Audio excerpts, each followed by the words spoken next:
નમસ્કાર દર્શક મિત્રો, તાપી જિલ્લાના સમાચારોથી અવગત કરાવતું સમય ક્રાંતિ ન્યૂઝ બુલેટિનમાં વિગતવાર સમાચારો નિહાળો.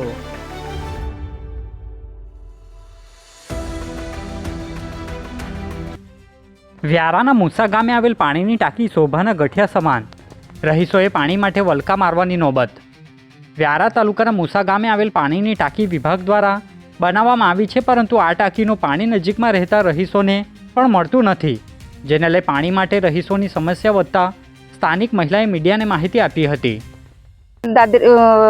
રમીલાબેન મુસા દાદરે ફોડ્યું અમારા ઘેરની નજીક ટાંકી બનાવેલી છે. 10 પગલાની નાખે એટલું નજીકમાં છે. અમારો ઘેર નજીક છે. અમારો ઘેરની નજીકનો પાસે ટાંકી બનાવેલી છે. તો કોઈ વાવાઝોડા આવે કે ગમે તે થાય તો અમને કોઈ ખાતર નુકસાન થાય તો પછી અમે એટલા માટે અમે માંગણી કરતા છીએ કે સારી ટાંકીઓ પાછી બનાવી આપી શકો ને પાણીનો જરૂર છે. બહુ આપદા છે. 2 વર્ષથી પાણી નથી. આ ટાંકીમાંથી પાણી મળે છે ખરું તમને? નથી મળતું પાણી. નહીં મળે ટાંકી. કેટલા વર્ષથી? 2 વર્ષ થઈ ગયા. 2 વર્ષ થયા. નહીં મળે. કેટલા વર્ષથી? 2 વર્ષ થયા. સોંગઢના દોણ ગામે 7 વર્ષીય દીકરીને સાપે ડંખ મારતા પરિવારના સભ્યો દ્વારા સારવાર અર્થે ખસેડવામાં આવી. તાપી જિલ્લાની વ્યારા સિવિલ હોસ્પિટલ ખાતેથી મળતી માહિતી મુજબ સોંગઢના દોણ ગામે રહેતી 7 વર્ષીય દીકરીને ઘરમાં અચાનક સાપે ડંખ મારી લેતા પરિવારના સભ્યો દ્વારા સોંગઢ ખાતે પ્રાથમિક સારવાર લીધા બાદ વધુ સારવાર માટે વ્યારાની સિવિલ ખાતે દીકરીને ખસેડવામાં આવી હતી, જ્યાં તબીબ દ્વારા દીકરીને સારવાર આપવામાં આવી હતી. તાપી જિલ્લા કલેક્ટરને ધમોડી ગામના આગેવાન દ્વારા ચર્ચના ગેરકાયદેસર દબાણના આક્ષેપ સાથે લેખિત અરજી આપી.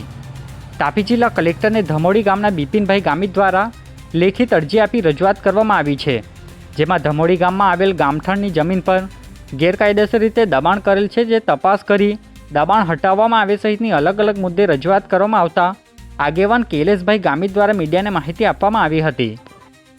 મારું નામ કૈલાસભાઈ રમેશભાઈ ગામિત. તો અમે કલેક્ટર સાહેબને આવેદનપત્ર આપ્યું છે. સોનગઢ તાલુકાના ધમોડી ગામે જે ગૌચરમાં ગેરકાયદેસર ચર બનાવ્યું છે એમને તોડવા માટે આવેદન આપેલા છે આગળ, પણ હજી સુધી કોઈ કાર્યવાહી કરવામાં નથી આવી. તો એમના માટે ફરીથી અમે આજે આવેદનપત્ર આપ્યું છે. શું માંગે? માંગ એ છે કે ગૌચરમાં જે દબાણ કરવામાં આવ્યું છે ચર્ચ બનાવીને એ હટાવવામાં આવે એવી આદિવાસી સમાજની માંગ છે. તાપી જિલ્લા પંચાયતના હોલમાં જિલ્લા વિકાસ અધિકારીની હાજરીમાં આત્મા પ્રોજેક્ટ અંતર્ગત બેઠક યોજાઈ. તાપી જિલ્લા પંચાયતના હોલમાં જિલ્લા વિકાસ અધિકારી રામનિવાસ બુગલિયાની હાજરીમાં આત્મા પ્રોજેક્ટ અંતર્ગત 38મી ગવર્નિંગ બોર્ડ બેઠક યોજાઈ હતી, જેમાં પ્રાકૃતિક ખેતી સહિતના અલગ અલગ કૃષિને લગતા મુદ્દા પર ચર્ચા અને મંજૂરીઓ આપવામાં આવી હતી, જેમાં સંબંધિત વિભાગના અધિકારીઓ હાજર રહ્યા હતા. ભુરીવેલ ગામે એલસીબીની રેડ. વિદેશી દારૂના જથ્થા સાથે એક આરોપીને ઝડપી લેવામાં આવ્યો. 3 આરોપીઓ વોન્ટેડ જાહેર કરાયા. તાપી એલસીબી પોલીસે ભુરીવેલ ગામમાં બાતમીના આધારે રેડ કરી વિદેશી દારૂનો મોટો જથ્થો ઝડપી પાડ્યો હતો. કાર્યવાહી દરમિયાન પોલીસે મુખ્ય આરોપી જયેશ ગામિતની ધરપકડ કરી છે, જ્યારે અન્ય 3 આરોપીઓને વોન્ટેડ જાહેર કરવામાં આવ્યા છે. પોલીસે સ્થળ પરથી કુલ ₹3.94 લાખથી વધુનો મુદ્દામાલ કબજે કર્યો છે. મામલે આરોપી સામે કાયદેસરની કાર્યવાહી હાથ ધરવામાં આવી છે. સોંગઢ ખાતે મામલતદારની હાજરીમાં સેવા સેતુ અંગે માર્ગદર્શન આપવામાં આવ્યું. સોંગઢ અને ઉકાઈ તાલુકાના મામલતદારની હાજરીમાં ગ્રામ્ય કક્ષાના તમામ કર્મચારીઓ માટે માર્ગદર્શન શિબિરનું આયોજન કરવામાં આવ્યું હતું, જેમાં સેવા સેતુ 2.0 અંતર્ગત પ્રથમ તબક્કાની સર્વે કામગીરી સુચારુ અને સચોટ રીતે પૂર્ણ થાય અને સર્વે પ્રક્રિયા અંગે વિગતવાર માર્ગદર્શન આપી કામગીરી સમયસર પૂર્ણ કરવા સૂચનાઓ અપાઈ હતી. વ્યારાના ઇન્દુ બ્રિજ નજીક માર્ગ અકસ્માત. પુરુષ ઇજાગ્રસ્ત થતાં સારવાર અર્થે ખસેડવામાં આવ્યો. વ્યારા તાલુકાના ઇન્દુ બ્રિજ નજીક આજે માર્ગ અકસ્માતમાં 35 વર્ષીય નિલેશભાઈ ગામિત ઇજાગ્રસ્ત થયો હતો, જેને વ્યારાની સિવિલ હોસ્પિટલ ખાતે સારવાર અર્થે ખસેડવામાં આવતા તબીબ દ્વારા જરૂરી સારવાર આપવામાં આવી હતી. અકસ્માત અંગે પોલીસને જાણ કરવામાં આવી હતી.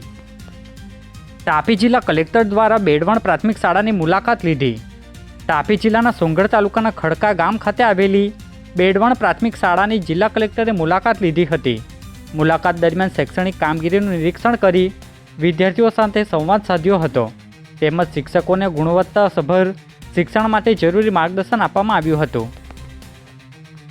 આજે બુલેટિનમાં બસ આટલું જ અને સમય ક્રાંતિ ન્યૂઝ ચેનલને લાઇક શેર કોમેન્ટ્સ અને સબસ્ક્રાઇબ અવશ્ય કરી લેશો, જેથી કરી તમને તાપી જિલ્લાના સમાચારોની અપડેટ મળતી રહે. અને મને રજા આપશો. આભાર. જય હિન્દ, જય ભારત.